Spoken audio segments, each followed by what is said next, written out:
ele é a cara do teatro de Planaltina. Com essa dica, você já deve saber quem é.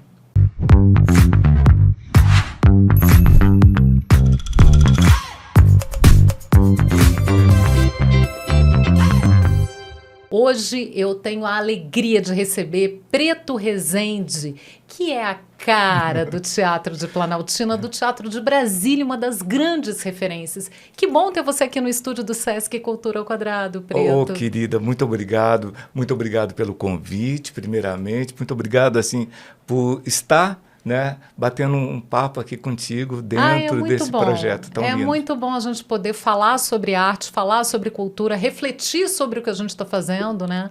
É rico. E eu queria saber, em primeiro lugar, como é que é essa sua história do teatro e de Planaltina? Como é que tudo isso se misturou dessa maneira indissociável na sua vida? Olha, Planaltina é uma questão séria. Eu fui, na realidade, feito em Planaltina. E aí minha mãe deu uma passadinha em Formosa, ali, 40 minutos, e me teve lá. No outro dia já estava aqui. Então você só nasceu em Formosa e voltou para Planaltina. Exatamente.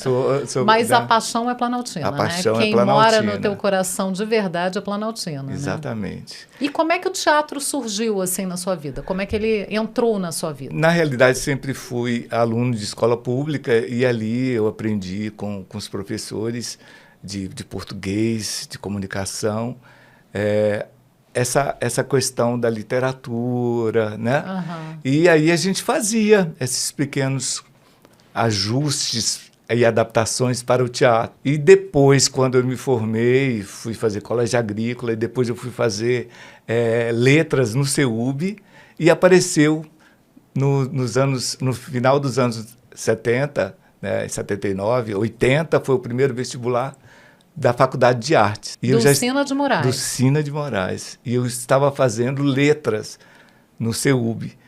E aí eu falei, eu quero largar o curso de letras para fazer artes. Todo mundo deve ter te achado maluco, né? Um monte de gente deve ter dito assim, como é que você vai largar um curso sério e vai para essa coisa da fantasia, do sonho, porque artes cênicas né? Meu pai foi o que gritou assim, louco! Imagino, porque deve ter sido um susto, né? Um susto para ele. Mas foi tudo bem, eu passei no vestibular, fiz para licenciatura curta, né? Para poder imediatamente dar aula para o ensino fundamental. Que era o seu principal objetivo ali no momento. Exatamente. Né? Então, aí eu fiz isso, depois fiz o vestibular novamente para o bacharelado. E aí eu tive o privilégio de ser examinado pela Dulcina de Moraes. Pela diva. Própria Dulcina de Moraes. Que maravilha. E dali eu também tive o privilégio de pegar uma turma na época chamada BAC 3, né, composta por vários artistas que hoje estão aí na cena do Brasil, né, como André Amaro, como Regina Reis, como Solange Braga, né, e Sheila Aragão, Ricardo Torres, nossa, era essa Dora Weiner, né? Essa turma toda estava da primeira turma do Dulcina, e eu era da terceira turma.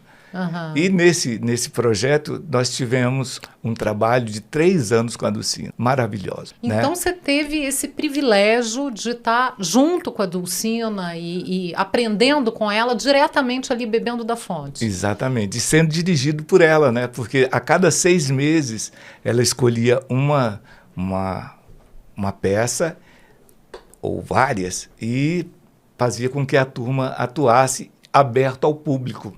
Lá no teatro. Então era um laboratório e tanto. Era um laboratório e tanto. Foram 10 peças maravilhosas. Como é que era trabalhar com a Dulcina, ser dirigido pela Dulcina, ter essa proximidade com ela? Olha, tinha hora que era bom, sabe? Mas era maravilhoso e tal, mas tinha hora que ela exagerava um pouquinho, né? Eu sendo estudante ainda, morando tão distante, né? Planaltina são 45 quilômetros. Não é brincadeira. Então, e os ônibus, nessa época, até 11h20, tinha ônibus da rodoviária para lá, para Planaltina. E às vezes o ensaio ia até mais tarde, né? Eu falava, eu não posso ficar, senão eu vou ter que dormir na rodoviária ou na casa de um amigo e tal. Tinha que ir embora. É, E tinha ela que ir não era embora. muito flexível para isso. Ela teve um dia que ela não foi flexível e acho que ela amargou isso, sabe? Por muito tempo. Por muito tempo. Ela era uma peça chamada Do Tamanho do Defunto e a gente estava, né, ensaiando e nós ficamos até 1h da manhã. E eu tinha dito para ela que não podia, tá? Ela falou, não, eu mando meu motorista te levar. Uhum. E eu falei, mas eu moro em Planaltina. Eu mando o motorista te levar. Tá bom. Aí ensaiamos e tal. Quando foi 1h, ele foi me levar a Planaltina no Fusquinha da Dulcina. Eu tinha deixado ela no apartamento dela e foi até Planaltina. E eu fiquei com dó dele, porque nós chegamos lá, já era quase 2h da manhã, ele tinha que voltar para depois ir para Samambaia. Nossa! Né? Aí no outro dia, eu tinha aula com ela, né? Aí ela falou assim, olha, seu Francisco me falou como é longe, como né? é longe, né? Então você pode sair na hora que você que bom. tiver... Então era flexível. Era no flexível, fundo, sim, porque sim. a gente tem uma imagem, eu não conhecia a Dulcina pessoalmente. A gente conhece o legado da Dulcina, a contribuição importantíssima que ela deu e fundamental para o teatro de Brasília. Mas assim, o que a gente ouve falar é que ela era extremamente geniosa, né? Estrela, né? Estrela, exatamente. Essa coisa de tudo era superlativo, né? Com a Dulcina, não tinha nada básico, né? Nada. Era assim nem mesmo. O batom, né? Era maravilhosa, era maravilhosa. Era assim mesmo, assim mesmo. Mas ela tinha uma questão humana muito bacana, sabe? Assim, ela entendia quando você chegava para conversar também. Não era assim como muitos pintam, não. Sei. Sabe? Não era irredutível, né? Tinha sensibilidade. Tinha muita. Essa aura de diva, mas tinha uma sensibilidade junto ali também, né? O que você acha que foi o maior aprendizado assim, que você leva dessa época de Dulcina? Ao gosto pelo teatro, de estar no teatro, né? Em cima daquelas tábuas ali sagradas. Isso é um legado que ela deixou pelo menos para a minha turma, né? É uma turma que teve esses desdobramentos de estarmos fazendo as peças, de termos o lugar onde produzir isso. Né? E aí cai na coisa assim, o André Amaro fez o Teatro Caleidoscópio, né? Eu, com a ajuda do meu pai, assim... Lieta de Ló, em Planaltina, exatamente. que eu tive o prazer de conhecer e que é uma pérola. Eu acho que é um espaço que tem uma magia mesmo e que transcende o teatro, porque vocês fazem peças, se apresentam nessas tábuas sagradas, como você falou, mas tem também reflexão, tem debate, ele transcende, né? Ele virou um ponto, eu acho, muito importante para reflexão, para discussão, para aprendizado dentro de Planaltina. Não? Meu pai me via como professor, com aquele bando de alunos na escola que ele sabia, mas ele também sabia que eu tinha um grupo de teatro com esses alunos em horários alternativos. E a gente não tinha lugar onde ensaiar. E aí a gente ia para garagens, para quadras esportivas. Chegamos a ensaiar debaixo de pé de manga, sabe? E aí ele falava assim, não, isso é um absurdo, né? O Estado tem que pensar numa coisa, tal. Aí falou assim, olha, eu não tenho muita coisa, não tenho nem instrução, meu pai fez até a 4ª série só, mas eu tenho um terreno aqui, eu vou deixar para que ele, com o grupo dele, construa no futuro um lugar para eles não precisarem de pedir ninguém espaço para poder ensaiar. Eu acho essa história linda, porque é de uma sensibilidade. Imagina, o seu pai, que tinha sido a pessoa que tinha se assustado quando você falou que ia fazer artes cênicas, e que depois foi vendo como isso ganhou uma dimensão na sua vida e conseguiu valorizar a ponto de te dar o terreno para você fazer o teatro, Lieta de Ló. E ele também tinha essa sensibilidade, ele chegou a conhecer a Dulcina, né? Depois ele virou meu fã. Ai, que A lindo. princípio Isso não, é né? legal. Ele falava que Aham. era meio sem graça e tal, e depois ele viu umas peças e tal, achou que... Falou, nossa, você estava bem, né? Você está melhorando. Aham. Aquelas Foi coisas de pai, tomando né? gosto, E né? Dando aí, e aí orgulho. depois era fã. Eu cuspia no teatro, ele estava lá para poder enxugar. Gente, sensacional. E eu Sensacional. queria que você explicasse o nome Lieta de Ló. E aí, meu pai faleceu nos anos 90. Aham. Nós só concretizamos essa parte do Lieta de Ló em 2011. Uhum. E a minha mãe, viúva, também o teatro, como você viu, é colado na casa, né? Você abre uma porta, você está na cozinha da minha mãe, né? Vocês invadiram um pouquinho a casa, né? No teatro. A real é Nós que... precisamos, Márcia, sabe? Faltava um camarim, né? Um corredor camarim. E para negociar com a minha mãe, né? Que tinha o nome de Lieta, falamos, mãe, nós precisamos de 1,5 m aqui para fazer um corredor camarim, né? Ela, não, minha cozinha não, tá? Aí eu falei, só 1,5 m, né? E ela, 1 m. Eu, não, 1,20 m não se fala mais nisso. Aí ficou 1,20 m, né? Foi regateando, Foi né? regateando. Invadindo ali o cantinho. Exatamente. Então, aí quando fui para a escolha do nome, né? Eu falei assim, não, a gente tem que homenagear a minha mãe, né, que cedeu também essa parte, e também meu pai. Então, como meu pai tinha um apelido de Ló e minha mãe de Lieta, aí ficou Lieta de Ló. Lieta Que era o de nome, Ló. né? É Eu sou lindo. preto de Ló, sou preto de Lieta. Preto de Ló, preto de Lieta, preto de Planaltina. Preto de Planaltina. Não tem jeito.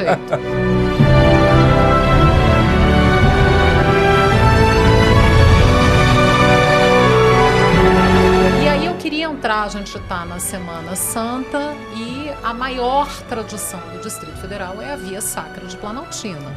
E a sua história também se mistura com a história da Via Sacra. Eu queria que você contasse um pouquinho disso também. Márcia, no ano de 1985, eu estava terminando do SINA.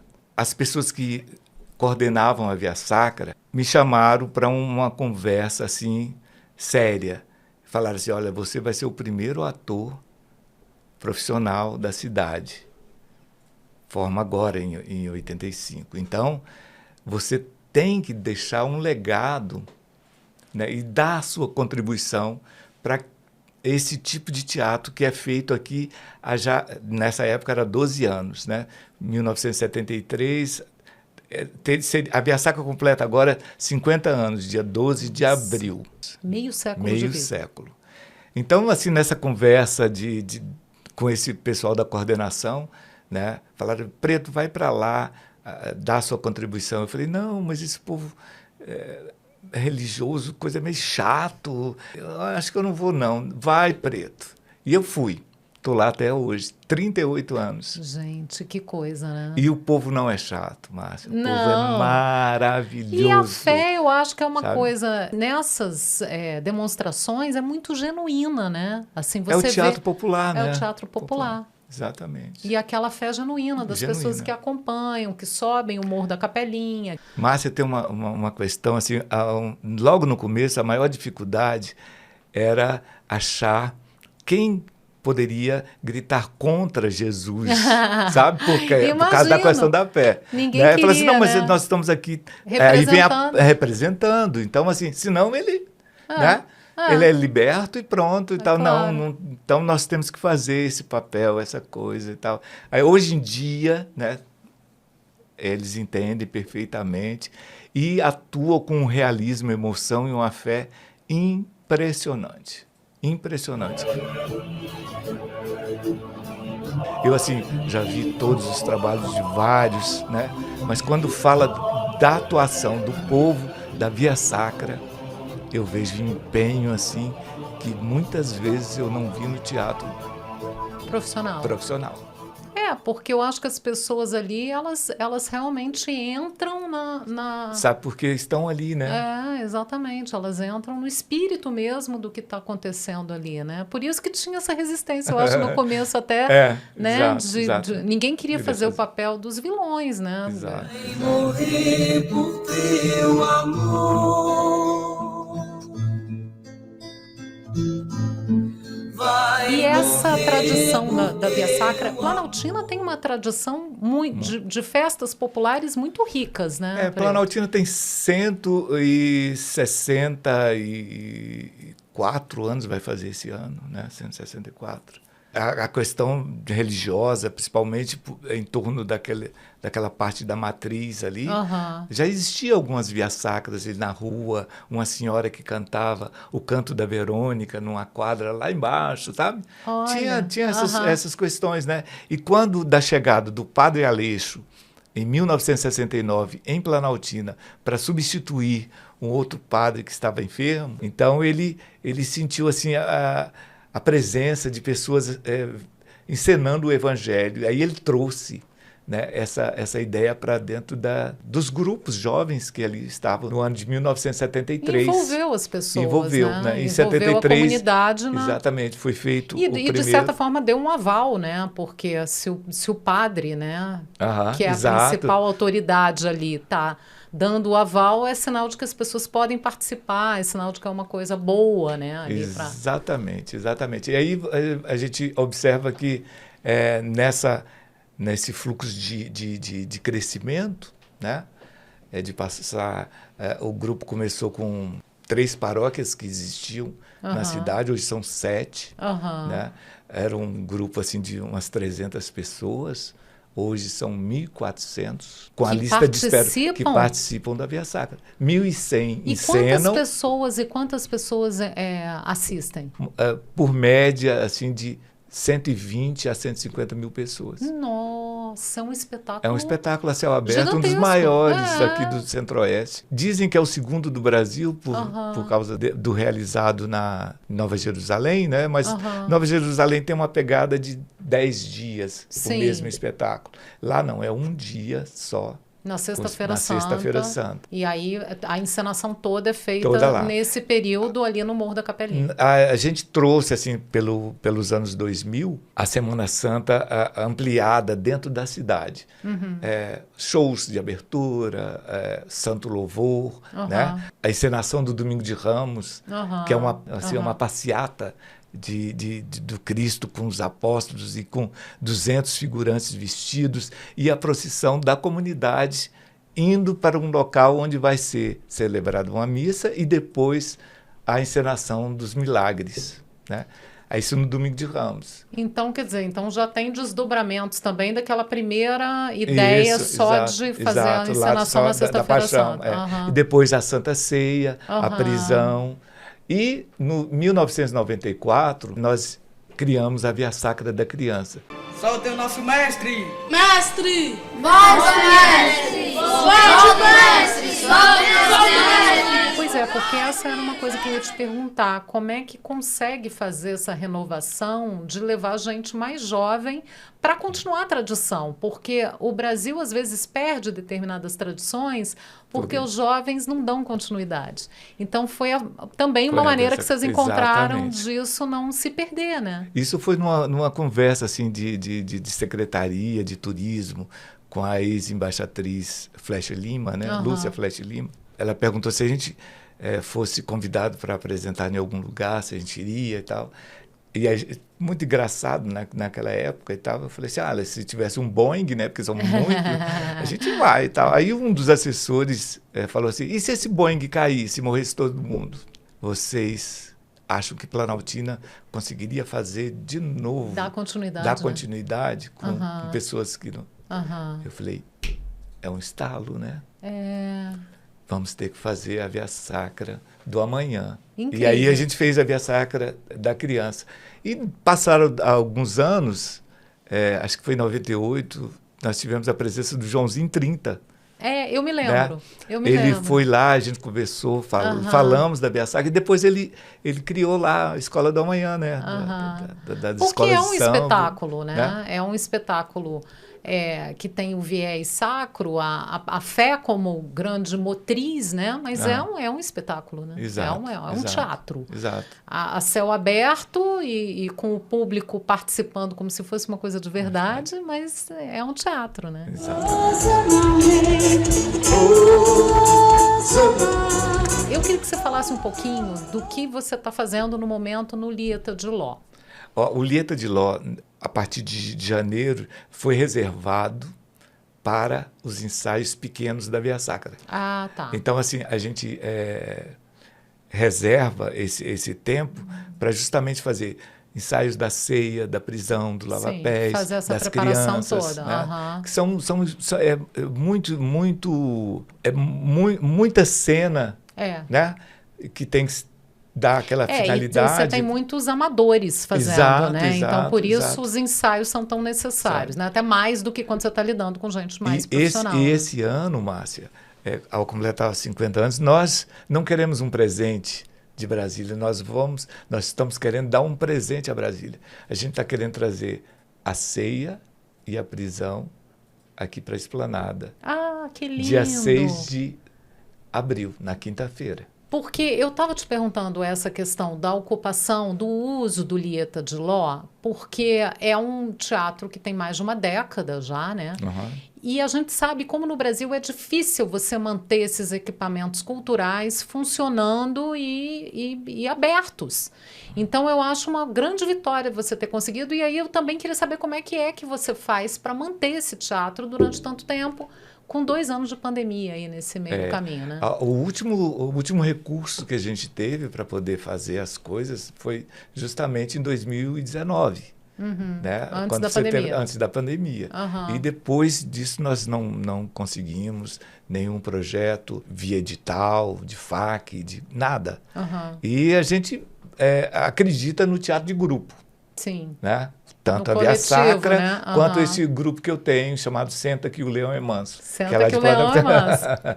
Então, a gente, assim, não tem, a gente faz, a gente inventa, né? Não dá para ser desse jeito, a gente arranja uma alternativa e vamos colocar para o público. Eu estava falando contigo que eu fiquei muito impressionada de ver a quantidade de diretores com os quais você já trabalhou, porque você é muito versátil, assim, você é ator, você é diretor, você é professor, você é dono de teatro, você é coordenador da Via Sacra, então tem um leque grande, né? E eu fiquei muito impressionada de ver que você foi dirigido pela Dulcina, foi dirigido pelo Hugo Rodas e foi dirigido por mais, sei lá, dezenas até de diretores diferentes. Quase todos os diretores do DF. Eu achei incrível, Quase todos. eu achei incrível isso.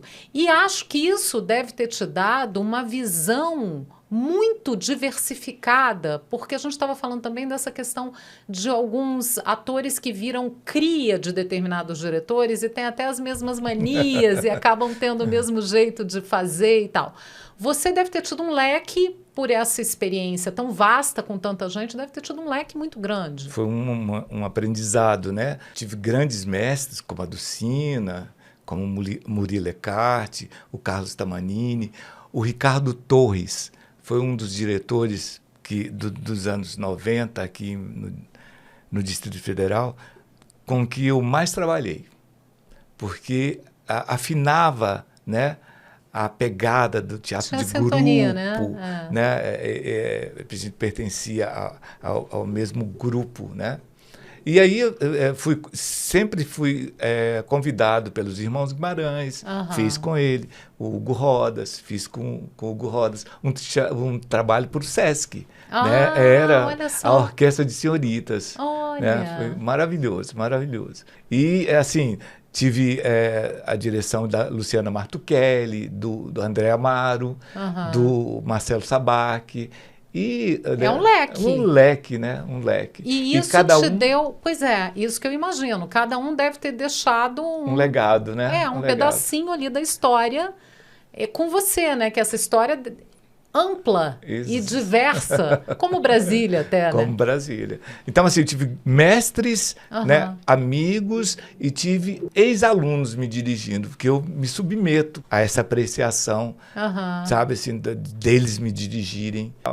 Eu acredito muito nessa questão do teatro de grupo e acredito muito no...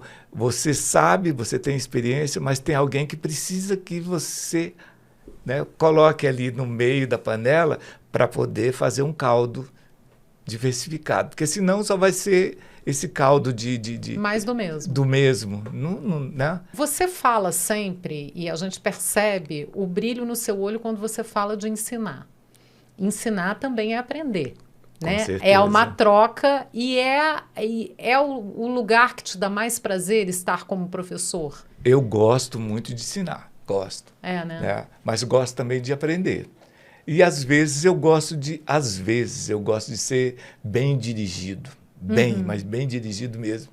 Porque às vezes você, com a idade, você vai achando que você já sabe as coisas, né? Cai numa zona de conforto. E aí eu gosto de quando me tiram dessa zona de conforto.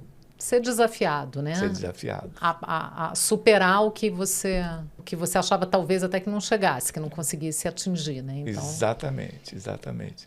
Tanto é que eu posso até dar um exemplo. Eu fiz na Via Sacra, eu fiz o Judas Iscariotes, que é um personagem assim dificílimo. Para mim era muito difícil fazer e tal. Mas fiz e depois fui substituído pelo Wanderson Maciel, que é maravilhoso. E agora, esse ano, para trazer a Santa Ceia, porque nós precisamos para trazer a Santa Ceia aqui no mesmo dia, no mesmo horário, daqui nós vamos realizar em Planaltina, a gente precisa de 2 Cristos, 2 Judas, 2 Bartolomeus, né? Tudo duplicado. Então, tudo duplicado. Então, quando me falaram assim, Preto, você vai fazer. Eu, não, mas eu estou mais para Matusalém, né? Do que para um apóstolo. Nada que uma tinta, né, não resolva, um Grecin 5 não resolva. E é teatro, né?